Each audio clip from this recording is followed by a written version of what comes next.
No place for Jake Lawler, who is injured after Saturday's game. And we're off. Guiseley will be shooting from right to left as we watch in the main stand with the sun behind them.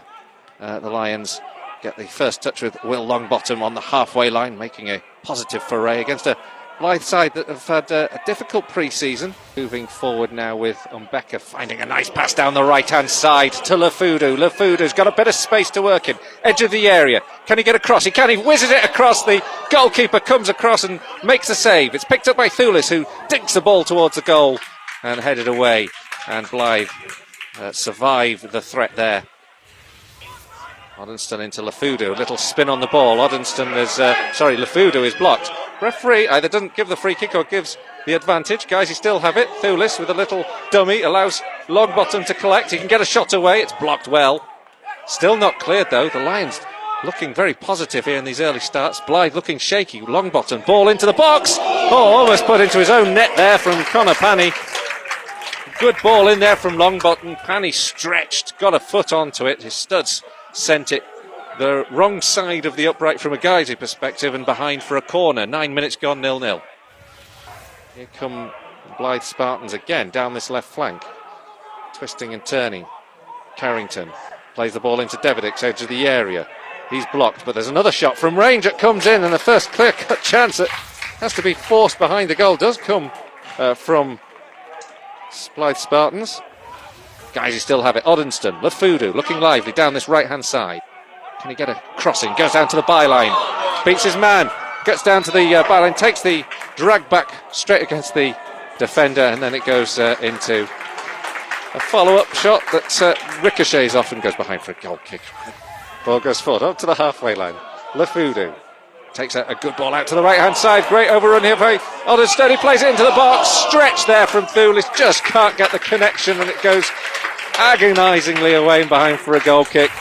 Super incisive run though there from the Lions once again. Just needs the finish. Still 0-0. Prinsek Polo takes over once more. Gives it to Lafudu. Lafudu square here to Gabriel Johnson.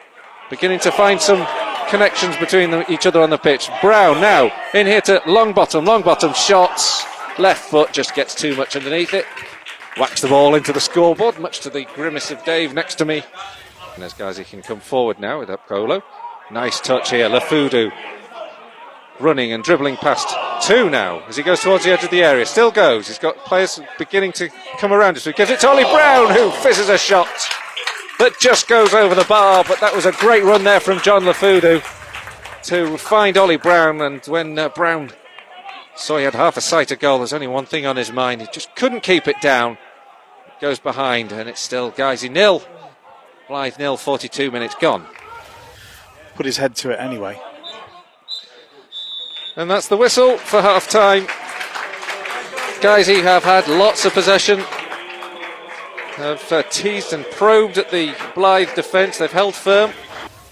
Hard-working first half performance to frustrate the Lions and to create one or two chances on the counter as well. It's, 47 minutes on the clock now. Just the very early knockings of the second half. And Blyth have a free kick and they've got some bodies forward here as it goes in towards the edge of the area. Carrington's one of them, he stoops. But Cracknell was watching that ball across him and out very calmly. He's looking for that next pass all the time. Keeps the ball moving. Onto this left-hand side, Lafudu. Cuts in field. Could get a shot away from the edge of the area here. He's going to take a shot. It's well saved by the goalkeeper. He ran across the face of the 18-yard box to the edge of the D, spotted the angle, took the effort. Good reaction from Harrison Bond, and it's behind for a corner kick. Still 0-0, 61 minutes gone. And they come forward with bodies now. There's 4 against 4 here at the moment as they move infield here. Opportunity from Aitken to pass it in here to Carrington into the penalty area. Well watched and cleared by the Lions. On that counter-attack here. As Blyth win the ball back from the throw. Carrington into the penalty area. He's going down towards the byline. Can he find the cross? He goes back. It's picked up Holvey. Gets it into the area. There's another chance. This time Elliott gets a shot and then there's a A whip dipping dive. Dipping effort from Elliott that goes over the crossbar and behind. There's no touch from Cracknell, but the referee's seen a deflection on its way, and it's a corner to Blyth with 22 minutes to go. Still 0-0 in those positions.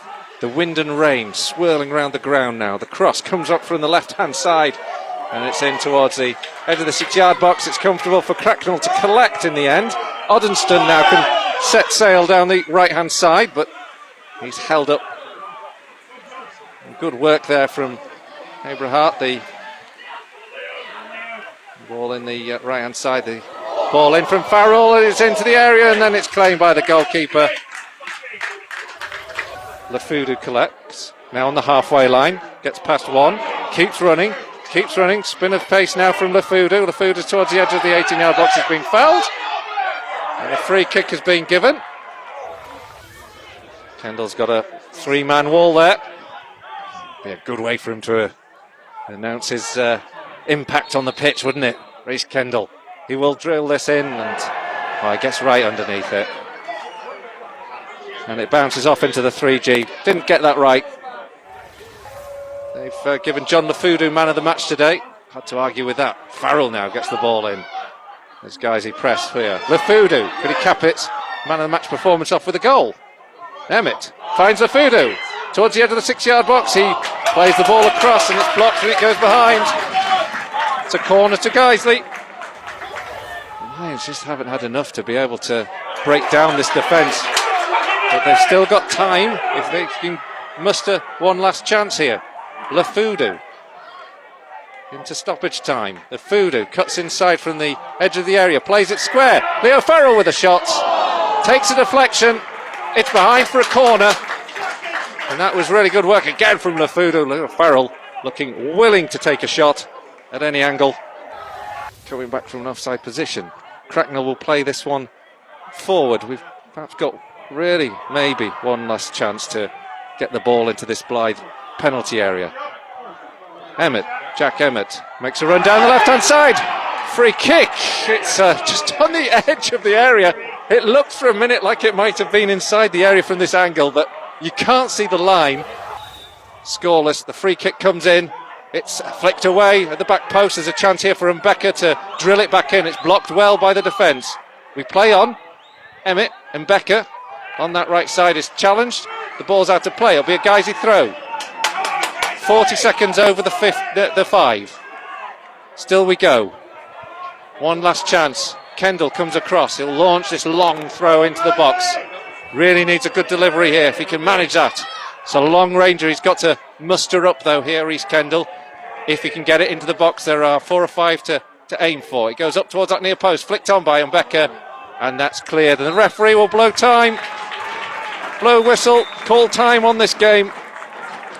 The Lions have enjoyed a very good first half, full of possession, but lack of cutting edge perhaps. In the second, all credit to Blyth Spartans. They asked a lot more questions than they did in the first, and they have ground out a draw. Guiseley will perhaps rue the fact that couldn't create enough chances, but Blyth had their chances in the second half also to capture Guiseley on the counter-attack.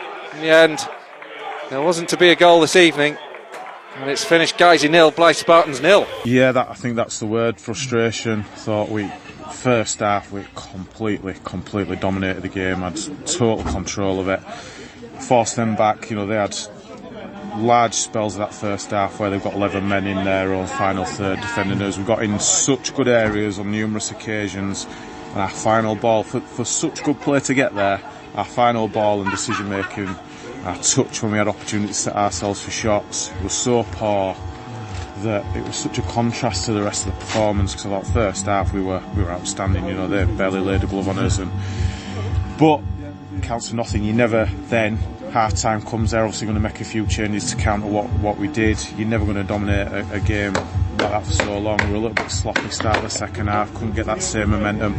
Probably, you know, the change in the game, make a little bit different decisions, got maybe go a little bit longer, look to getting behind a little bit sooner.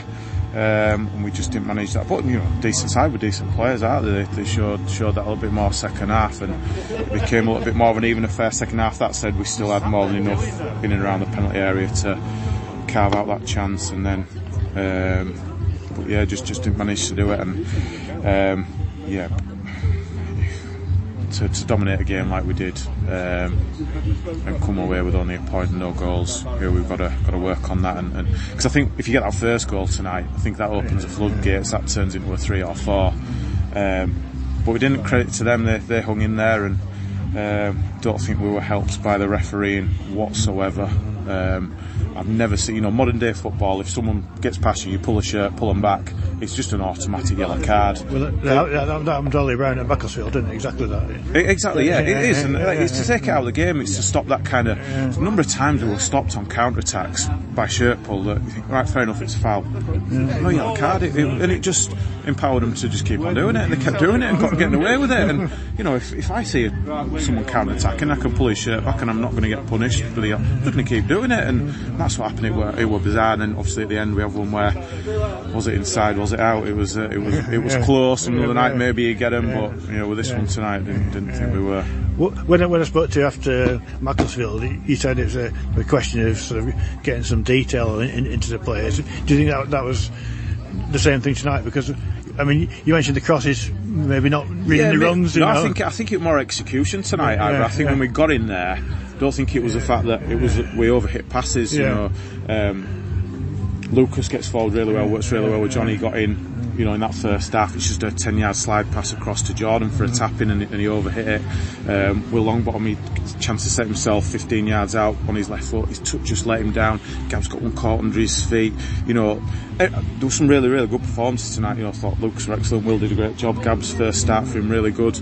I think they're not the only ones. There'll be others in that dressing room disappointed with just things that got away from us. John getting in on numerous occasions and hitting the first man. So execution of it. Obviously we'll work on it. This is the 3rd game since we had our last training session. We trained on Monday last week, and we've had Wednesday, Saturday, Tuesday games since. So not a chance to really work on anything. Try to go a bit more attacking tonight with a bit more of a 4-4-2, and I thought that worked to the point of getting us in good areas, but just got to execute in that final third and make sure that we're ruthless, and tonight we've let them off the hook really. And obviously no Jake Lawler tonight, is he out for a short time? I don't think it's going to be too bad. It settled down quite a lot from Saturday, so if it was Saturday to Saturday, we might not have missed him at all, so hopefully that'll continue to settle down. But we'll get him back in on Thursday. We'll assess that. There'll be a few more bumps and bruises. 4th game, 10 days. It's a really tough test for all the teams in the division, so patch ourselves up. Another opportunity on Saturday, bank holiday weekend, Saturday, Monday, to try and get the points that we should be getting, because to have 4 points from the four games is a poor return based on the performances that we put in. Yeah, I mean, I know you're disappointed after Stockton, but after Macclesfield and today, okay, we didn't get the results, but you felt an upturn in performance. Yeah, I think so, but we're going to have to get used to it either in a way, because we've got some good players, we move the ball well, technically good, we've got some threats top end of the pitch. Teams are going to come in and camp in and maybe not show much ambition like Blyth did certainly in that first half tonight. So when they do that, we've got to be cute, and we've got to make sure that we can unlock the door as such and take a chance and get in front, because if you get your nose in front in that kind of game, like I say, I think it turns into a comfortable evening for us. But the longer it goes at 0-0, the more nervy it gets. It got a bit end to end in that last 20 minutes. Even then we had a great chance that Reece put a ball in and it hits Jordan rather than just being a divert it in. Obviously getting in front makes such a difference in those games. So not that the lads didn't try. We obviously got in great areas, but that execution let us down.